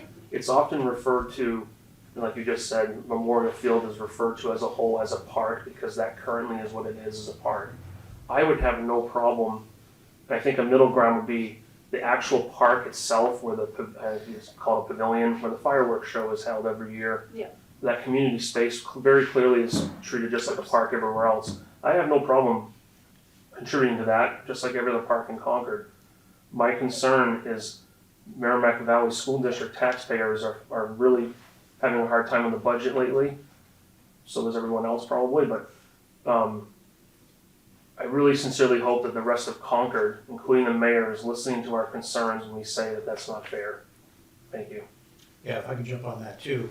I agree that I think there should be, my understanding, I may be wrong, but I thought that the proportional use was pretty high for the Concord School District, like 85 or 90% of the time the fields are used is by the schools. Yes. Isn't it something like that? So, yeah, so I think that we're looking at that kind of ratio to my mind in terms of cost. I mean, I think that you're right, you make a good point that, and we have to keep in mind that it is a public park. So technically, theoretically, anybody could use it. Folks from Penacook can go over there and use it, right? And for the fireworks, yeah, we all go there maybe and we enjoy that there. But I think when you're talking about 90% of the time it's not being used by, or can't be used, there's no way it could be used by Penacook residents, then I think that I agree with you that we should look at for a little bit more of an equitable division of costs there going forward. I don't know exactly how that's going to work out, but it's certainly something that we can try to promote and work toward. So, yeah. And so you had a couple other. I mentioned also the police station proposal. Mm-hmm. I think it's 41.3 million is the current idea of what it's going to cost. Yeah. I'm a little confused as to where that is in the process. But I cannot help but ask the question, how does spending that much money on a police building actually prevent used needles from appearing on my road so I have to worry about my kids stepping on them? How does it improve speeding? I am assuming your answer may be that it's going to help with recruitment of new police officers. That perhaps is the case. But there's a cost to that, and the overall burden, in my mind, is going up way more than just the 3% that the current budget that just passed raises. Thank you. Yeah, well, and I think that is one point, is that we do, as we've already pointed out here tonight, have a recruitment problem with police, and we have to think about that. The current building that they're in right now is 50 years old. So what we're looking to do, I think, is to build something that would be around for the next 50 years. And so the specific issues that you point out, we can't prevent, it's not, no new building is gonna prevent or change the behavior and habits of the public that are, you know, using the needles, doing those kinds of things out there. But we would hopefully be able to recruit a fuller police force that would be able to maintain the streets better and be able to go out and do improved, have improved visibility in different areas. That, I think, is the best deterrent a lot of times, and we don't really often can't get that fully for Penacook. We talked about that here earlier tonight, that, you know, as you, I think it was you that pointed out, you know, they come out for a couple of weeks and it's great presence and so forth, but then they've got to move on to another part of the community, because there just isn't enough resources to be able to cover And we used to one have, part. we used to have our own Precinct. precinct, yeah, Right, right. and we don't even have that anymore. Yeah, and I'd be in favor of bringing that back. Yeah. But I think, you know, I Me too. think that the, and I've said that a lot of times when we've had questions about police generally. I've said, no, I think generally what folks, the residents of Penacook want is more foot patrols on the street. They want more car patrols out there. They want to bring back the Right. station that Penacook Exactly, used the to have. Penacook station. So it's kind of going in that opposite direction, where some people thought, oh, no, we We don't really need to rely on the police as much. I think we recognize that, like with the fire department, that when you need them, you really want to have them there for you, so. But I think that the other issues are that there are internal issues within the police department right now with the concurrent configuration of the 50-year-old building that are not conducive to best practices, and that actually can create dangerous situations. So, for example, I'll find a lot of times when I'm out front in City Plaza, looking at, in front of City Hall, in that little plaza area, I'll see police and a couple of residents talking. And then I see another group a little further off at another bench. And the reason they're doing that is they can't hold those discussions and conversations inside the police department because their facilities aren't there that allow for that. So there are all sorts of things like that. There's the cross section of you know, prisoners crossing areas where, you know, other folks might be wanting to have those kinds of conversations with police. So there are other safety issues. There's parking issues. So it's kind of like an overall issue of the building has served its purpose, but it is now outdated. And that's unfortunately the cost that we're looking at for new buildings. We're just starting now to see these high costs come in. You know, $40 million, you know, 5 or 10 years ago would have been like, you're out of your mind, you know. But now, unfortunately, we're seeing the price of these kinds of efforts go up astronomically. So I think that it's visioning, it's looking forward. We're not going to build something that's only going to be around for a few years. I think overall, the concept is that it will help with some of those kinds of things that you talked about. Did you want to? I just wanted to point out that I think you should equally blame the state for your property taxes as you do the city for the raise in the level of taxes. Just in the last 10 years, the legislature, thinking businesses wanted less tax, and I asked every business I know whether they asked to have their business profits tax decrease. They've eliminated that in the interest and dividends tax, which has taken out in 10 years someplace between $800 million and $1.2 billion of revenue that the state had, which means the city's paying for retirement, the city's paying more for mental health. There's no incentives for housing. Medicaid is about to take a horrible hit that will knock 1/3 of the people off. The city of Concord has a constitutional obligation to take care of homeless people and people without homes. So if the state would stop downshifting all of that, you may pay for inadequate education. Right. You may see some relief in your taxes, but I would say the city has 85% of your budget is personnel. They would actually have to lay off. 73, but yeah. 73. Yeah. They would have to lay off people. The state has a lot of things they could be doing to make your property taxes less without an income tax or a sales tax or anything like that. Well, I wasn't going to mention it, but now that you brought it up. Yeah, I mean, there have been certain years on the city budget where we could have started off at a point of a 0% tax increase if it were not for the downshifting that's occurred from the state. Yeah. So it's the retirement funds, there's a laundry list of things that could really be very helpful. And so that, and as you point out, so I just wanted to, as you point out, that we're ready, so, but the city still has those same obligations, so we have to find out way to pay for it, and what happens, the burden falls to all of you. The same day, the Concord Monitor had 2 articles on the front page the same day. Riverbend having to close the transitional housing on West Street, where they're seeking more transitional, they can't do without it. And the education freedom accounts that they were gonna cap at 8,500 exceeded the cap, and now they're over 11,000. So that's the priorities of the legislature right now. Well, Michele first. Just a quick, we haven't seen the full project, so I don't wanna speak to the 40 million until we can actually see it. Right. That is a lot of money, but it also is gonna alleviate a little bit of, we pay a lot of leases for a lot of our departments that are renting other buildings, that by having this much larger, newer building and keeping the old police station, we're gonna be shifting people around, which is gonna reduce some of that cost too on an ongoing basis, which is important as well. I just wanted to say that it's great to see you all here tonight, and I know that Tara and I are always, when we're in session, always sending out, and Chris and Gary are always sending out, this is what's happening at the State House, write to your representative, write in for bills, pay attention to those kinds of things, what's happening, because eventually that's gonna make a difference. Your voices will make a difference. I would say the same thing in the city too, like, Devin reach out all the time, but, when you're saying about like the city manager raise, you folks have to reach out to not just your own counselor, but to the at-large counselors, to the mayors.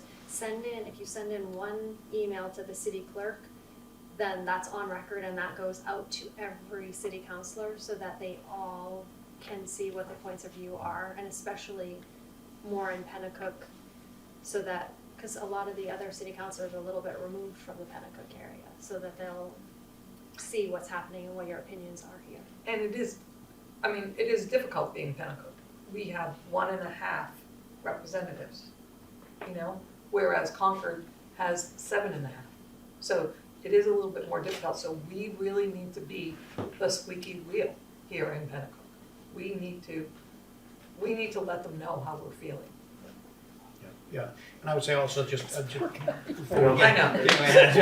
let me just, before you go, just because I think you'd also asked about the taxes and what we went through in the council meeting and so forth.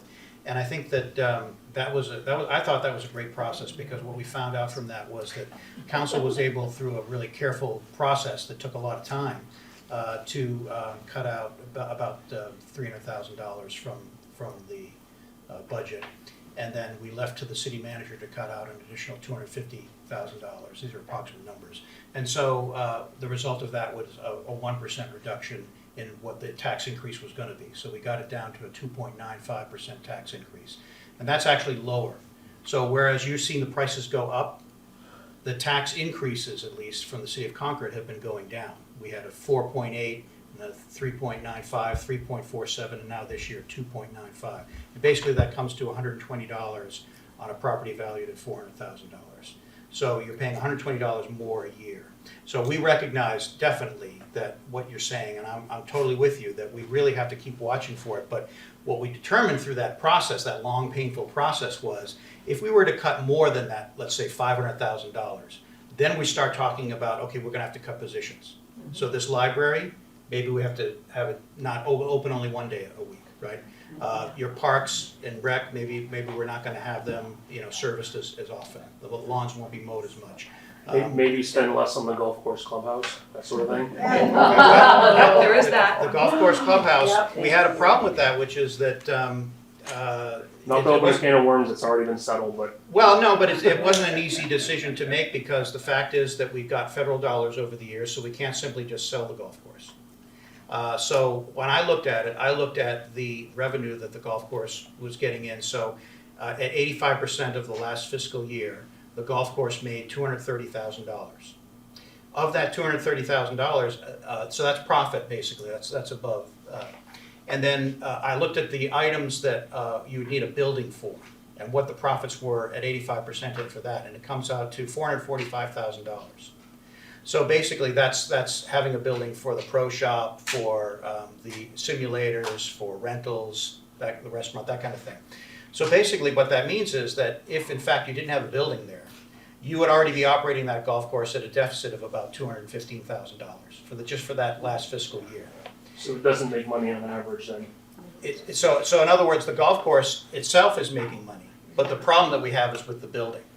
And so the building itself, we can't go back to the 1960s to when it was constructed not as well as we would have liked, especially with the drainage issues. And we found that out when we got the consultant's report back. So basically, we're kind of stuck. So what I always try to do is I always hear from you and say, give me the lowest cost option. And to me, believe it or not, even though we spent a lot of money on that, that was actually the best option, because we could have changed the golf course, not done golf there anymore. Well, then whatever else you're going to do with that land is going to cost something, and those are unknown costs. We also have invested, the community's invested $2 million so far in an irrigation system specifically designed for the golf course, and that basically would probably have to be scrapped. So we'll have wasted those dollars. So all those things kind of went into consideration as to what was the best plan to do. Yeah, right. So since we brought up the golf course, how is the snowmaking equipment kind of gonna go in there? Does the city kind of understand like the associated costs with snowmaking? Because I myself am a snowmaker. I work at various mountains over the winter, and it's a lot of energy to run a snowmaking equipment, and it costs a lot of money. It costs a lot of money for the staffing, and with the problems of the park staffing, the lifeguard staffing this summer, is the city ready to assume those responsibilities as well of the extra cost of snowmaking? We've been I doing think- it, haven't we? We No. don't do snowmaking. We don't Not do snowmaking, yeah, Okay. snowmaking. Grooming, We're doing the grooming, I'm yeah, sorry, exactly. the No, you're right. grooming we will do. I can't speak to it because that has not been represented to me, if they understand the costs and everything behind it. The installation and the piping underneath the new parking lot is supposed to be paid. Ski the Bee is raising funds for that portion and buying the snowmaking machine or leasing, I'm not sure what they're doing, but the upkeep. But if you say that we made $200,000 or made a profit of $200,000, this is my personal opinion, I don't really agree that we did, but okay. But we spent $2 million on, and don't get me wrong, I golf there, okay, I do. I'm not, and it is a yucky building, but I don't know, I was disturbed by the fact that we spent that amount of money. Yeah. Saying Well, we made 200,000 is a little disingenuous, because that's not counting Exactly. for the capital improvements that No, we Right. paid for. yeah, and Exactly. I was really just referring to operating expenses. Uh-huh. There's no entity in the city that can pay for itself. So if you look at all the arena, for example, that's probably the thing that's most comparable. Now, we're gonna have this discussion again at next year's budget, because the proposal is to spend $2 million on a chiller unit for the arena. That's not a new roof, that's not a new parking lot, that's not, a paint job or anything else, that's just for the chiller unit. So these costs and these expenses are high. Why do we do them, and why have we done them? Because traditionally, that's what the community asked us for, and traditionally, we've thought we want to have a widespread or a variety of options available to residents in the city of Concord that makes us attractive, and makes residents want to stay, makes folks want to move here, makes folks want to, live here and start their families here and so forth. And so we have all of those features available. Now, we could save you a ton of money if you wanted to come to us and say, you know what, we don't need that park anymore, or leaf collection, no, forget that, cut that out. Great, I'm all for it. Which ones do you want to? But no one in the community has ever really said to me, let's stop doing that. Let's cut that out. What we really get is a question of, well, can you keep doing it but for less, or can you keep doing it for? And we can't do that as a city, just like you can't do it in your personal household income. You can't go to the market basket and say, I'm only going to pay $2 for these eggs, right? So that's the thing, we don't have control of the cost the same way that a residential household doesn't. But so what we try to do is really be good stewards as best we can of the taxpayer dollars.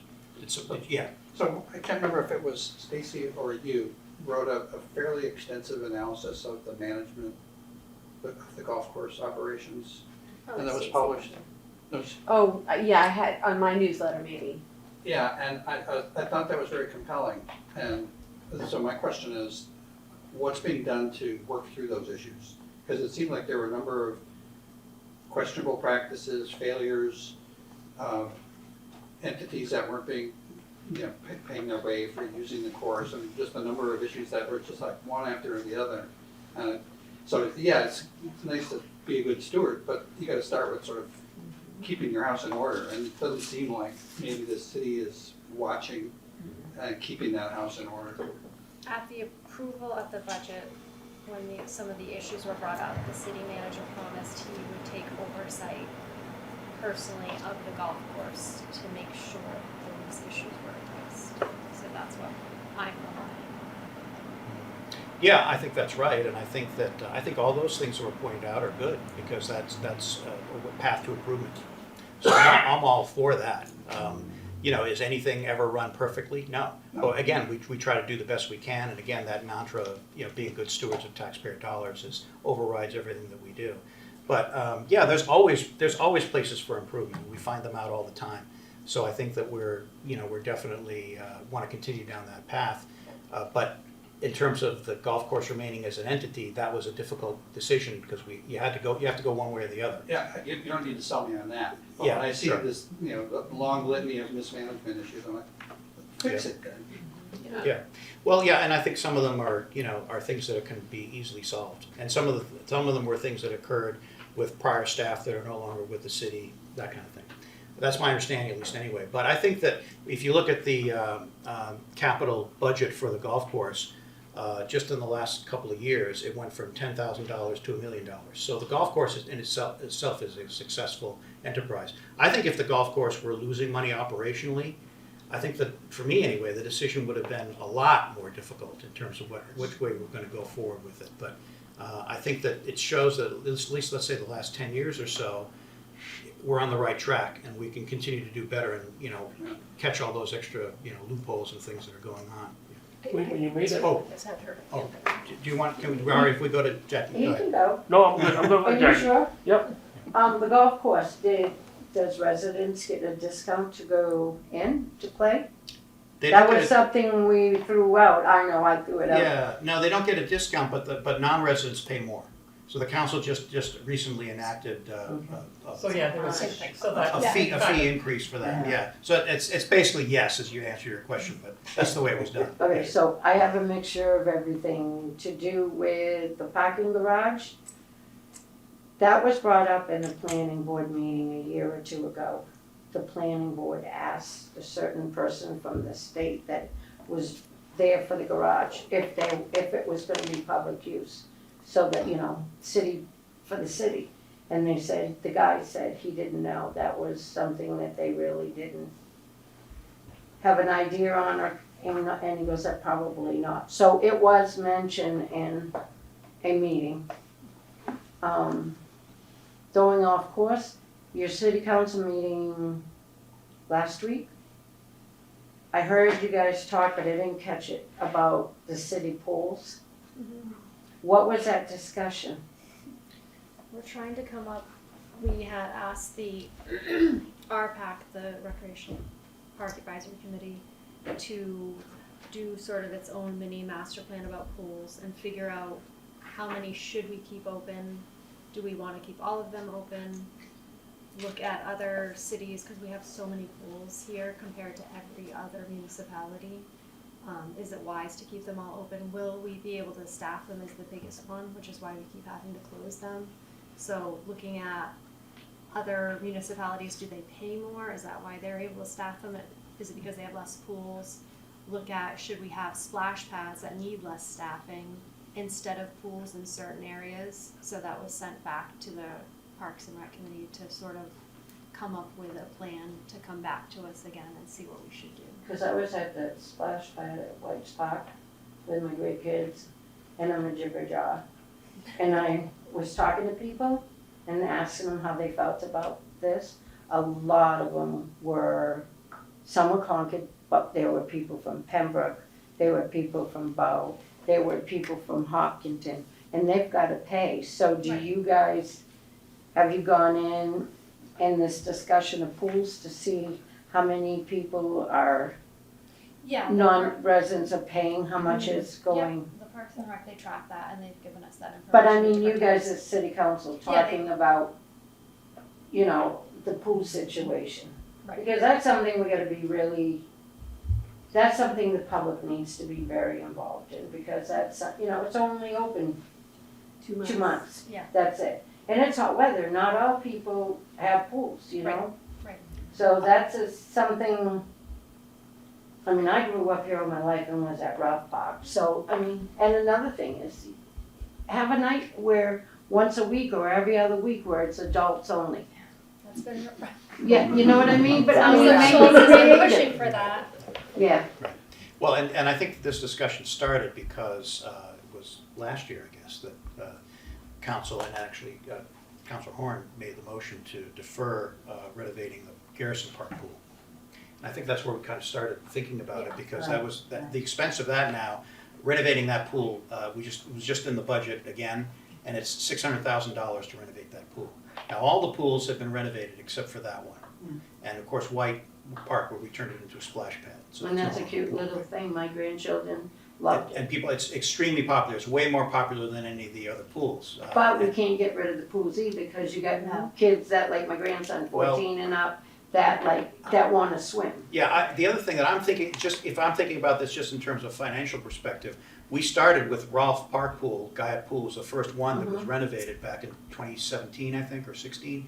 And since then, we've done one basically every year, right? So those costs are pretty recent, and I think that the life expectancy of the pool is probably, 25 years or something like that. I'm not in favor of necessarily, myself personally, just right now, closing pools that are still viable. So I think that, Just put money in. right, so I think that what Yes. your comment about, it would be great to have this as part of the discussion, I think that's something that could also be included as part of the master plan discussions when we have those. What do we envision for our communities? Because it used to be, the old saying was, every community with a park, pool, and a school, right? And we know that there's a lot of consolidation of the schools recently, that's sort of out of the purview of this group here. But you know, the parks and the pools, what do we want for the future? That, I think, sounds to me it's the perfect thing to do in the Well, master plan discussion. Kimball was closed for a while, and then it opened up, and Yeah. I've only been there a couple times. I was like a little kid, so excited, and the place was packed. Yeah. You know, and I'm like, thank God these kids have got it, because there's, and you got the Boys and Girls Club that use it, same Right. thing with them over using our park. Right, right. At the start of And- the season, there wasn't enough staff, so That's Kimball right. and Garrison are the least, they just simply went on the least used, and those two are the least used, so Right. Yeah. they And finally that had used to staff. be going thing when you were a kid. Right, it's like finding bus drivers, same thing with lifeguards, a lot of these police officers, fire officers, a lot of these support services that we rely on, it's been very challenging to find. And I think they're smart to renovate one every year, Yeah. because we have to keep on top of it instead of letting it get run down. You know what I mean? Look at the police station, 50 years. Yeah. And unfortunately, we've gotta buy it, put them in there, because every year that cost is gonna go up and up and up. Penacook Elementary, when they built it, was supposed to have a second floor. And they took it out and we're all like, we're not paying for it because eventually we're gonna need this second floor. I don't know now because my kids aren't in there and I don't know what With all does the it. new Condos. construction, I don't know how it's gonna affect. Yeah, isn't that the one part of the school system though that would need the attention first if you had, in other words, you've got the highest percentage of students in the elementary, right? So if we happen to get a large influx of new families with young children, that could be an issue. Yes. But also the design for the building, the new building, elementary school, there is an area where you could put 2 pods, which would have 3 classrooms in each pod. So they designed it for expansion possibilities. Oh, that's good. And we just always told the kids the pool was on the second floor.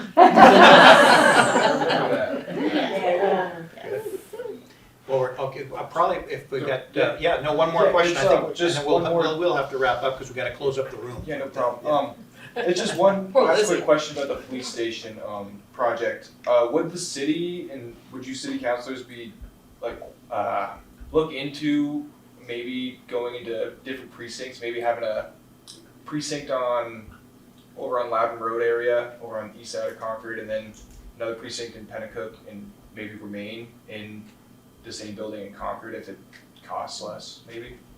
Would that be something the city would look into? I think that probably the recommendation of the police department is to not go that route. I mean, I think we discussed tonight, it'd be nice to bring Yes. the station back to The good thing Penacook. you guys are the counselor, you can go over Yeah. the police department. Yeah, well, we provide the funds, so that, Yeah. nothing happens unless we vote on it, Yeah. you're right. I think we can certainly follow up with a conversation on that as to what the thinking is, because I think, as I was saying, the idea is we're gonna build something for the next 50 years. Yes. So I think it's good to kind of project forward, well, Yeah. what do the police envision is like the next 50 years gonna look like in terms of enforcement for them? Yeah, What and- would make the most Well- sense for them? With the construction that's happening, where is the construction happening? And where should there be more police presence? Yeah. Should we have a station up here Yeah. with, I'm not as familiar with all the other wards, and that's on me.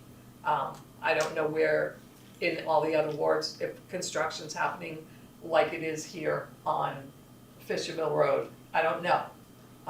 But certainly that would be something to think about. I think that the reason that this particular site was so appealing was because it's so centrally located. So I believe the police department felt that with that location, they could be able to reach any point in the city pretty expediently. So And they're right by the fire. But if the plan is to Right. kind of Well, project, look yeah. forward for the They next work 50 as a years, team. Yeah. maybe having a location in Penacook and a location in Concord and a location on Loudon Road. And another thing you guys brought up at the meeting was it's kind of the police have a safety concern about bringing convicts or detainees through the garage. Why don't they just bring detainees to Merrimack County instead of isn't that kind of what Bosquen does and all these other surrounding towns do? Sometimes that happens, it depends on the offense, Yeah. but somebody with a fairly minor offense, you don't wanna book them into a jail, that then they have to have a judge or a bail bondsman Okay. get them back out of. Sometimes it's not that complicated. Okay. And they're woefully understaffed up there also. Well, the holding cells are downstairs, correct? Sorry? There's two holding Two cells. holding cells, that's it. Yeah, right. I wanted to, you asked me that at the meeting about Yeah. the districts and the precincts, and I still wanna, I have not found out, but I wanna know the history of why they closed the Penacook, precinct and understand that too. Okay. Cause I really don't know how that all came about. I'm sure it was a I'll long just time note ago. too, for a little while, Concord Garden, Royal Garden Apartments on the Heights, the owners there gave the police one of the units, and they actually had a little substation there that they worked out of. So it doesn't have to be something super permanent to fulfill what you're, For a what while, you're we thinking had of. we had a substation over the pharmacy. Yeah, Oh, okay. Well, they have a room or something in the fire department now, man a station. Right. They have a section in there they go in. That's so they can have dinner with the fire guys. Okay, yeah. Well, any final thoughts before we close things up? If not, I'll say thank you all, everyone, very much. It Thank was a you. great meeting. Thank you very Really much. appreciate it. Thank you. Thank you very Yeah, much. and for we listening. can hang around if you want to have any other further questions to ask us quickly.